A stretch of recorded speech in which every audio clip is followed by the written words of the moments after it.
Hello, thank you very much for tuning in for my latest exploits in the Distant Worlds 2 adventure. I've reached waypoint 7, which is smack bang in the centre of the galaxy in a system adjacent to Sagittarius A, which of course is the supermassive black hole powering our spiral galaxy.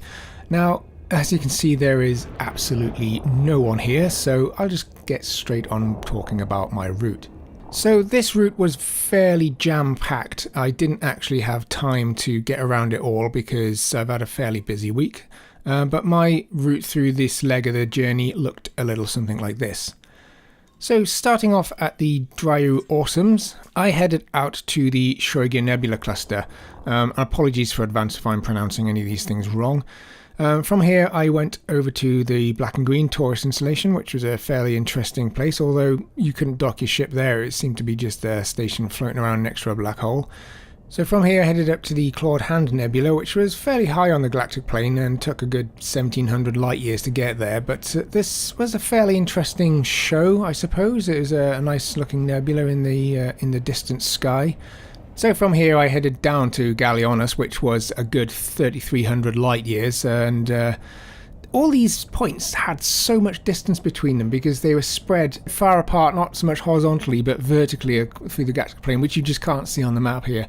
So from Galactic I headed over to Carolium Luna, and then over here I did intend to hit the Dance of the Compact Quartet, but I started running out of time at this point, so trekked the 1900 light years from Luna over to the Great Annihilator, and then from here I decided to try and make a bit more of a beeline straight toward the centre of the galaxy, because by now, well, it was getting on late in the week. So missed out the Zune Nebula and headed instead straight for Six Rings.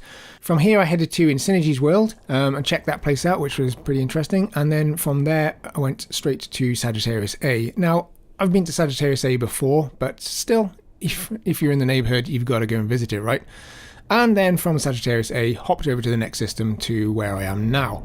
So far, an absolutely epical journey. Now, I'm a bit bummed out that I haven't got a chance to see all of the stuff that this leg had to offer. However, there's a little bit of silver lining because the fleet is now going to be in Sagittarius A for quite a while. I think 2 weeks, so I've read on the forums. There's going to be a community goal going on concerning the new station.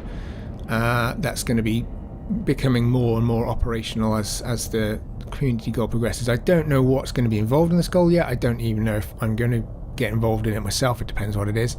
But yeah, we're going to be here for a little while, so I'm going to use this time to revisit some of these places that I've missed out on this leg of the journey. Anyway, that's enough blabbering from me. I'm going to roll some of the footage that I shot on my journey to this point, and thank you very much for tuning in. See you next time.